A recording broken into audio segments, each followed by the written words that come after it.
నమస్తే. సాధారణంగా ఎవరికైనా ఆర్థికంగా అన్నీ బాగా కలిసొస్తుంటే, ఉద్యోగం, వ్యాపారం, వివాహం అన్నింట్లోనూ శుభాలు జరుగుతూ ఉంటే, అయిన వాళ్ళు సరదాగానో, కాని వాళ్ళు పుసుకోలుతనంతో వీడికి అదృష్టం దరిద్రం పట్టినట్లు పట్టింది అని అంటూ ఉంటారు. మిగిలిన వాళ్ళ సంగతేమో కానీ, తాజాగా చెప్పుకోబోయే వ్యక్తికి మాత్రం ఆ డైలాగ్ సరిగ్గా సరిపోతుంది అని చెప్పినా అతిశయోక్తి కాదేమో. కారణం అఫీషియల్ ఇంటెలిజెన్స్ పుణ్యమా అని అలా జరిగిపోయింది.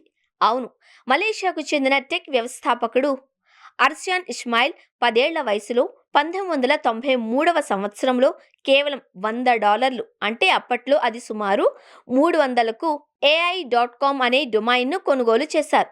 అయితే ప్రస్తుతం అంతా ఆర్టిఫిషియల్ ఇంటెలిజెన్స్ కాలం కావడంతో ఆ AI.com డొమైన్ను $70 మిలియన్, అంటే సుమారు 634 కోట్ల రూపాయలకు క్రిప్టో.com CEO క్రిస్ మార్స్జాల్కు విక్రయించారు. దీంతో ఇది ఇంటర్నెట్ ప్రపంచంలో సరికొత్త సంచలనంగా మారింది.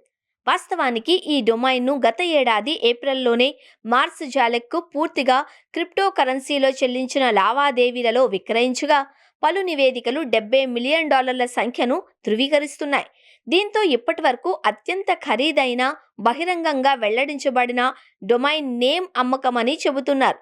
అంతకన్నా ముందు 2010లో కార్ ఇన్సూరెన్స్ .com అనే డొమైన్ కోసం $49.7 మిలియన్ చెల్లించినట్లు ఫిన్టెక్ మలేషియా నివేదించింది. కాగా 1993లో ఆర్షియాన్ ఇస్మాయిల్ తన తల్లి క్రెడిట్ కార్డును ఉపయోగించి ఈ AI.com డొమైన్ను సొంతం చేసుకున్నాడు. అప్పట్లోనే ఆర్టిఫిషియల్ ఇంటెలిజెన్స్ గురించి అంచనా వేసేశాడా అనుకుంటే పొరపాటే.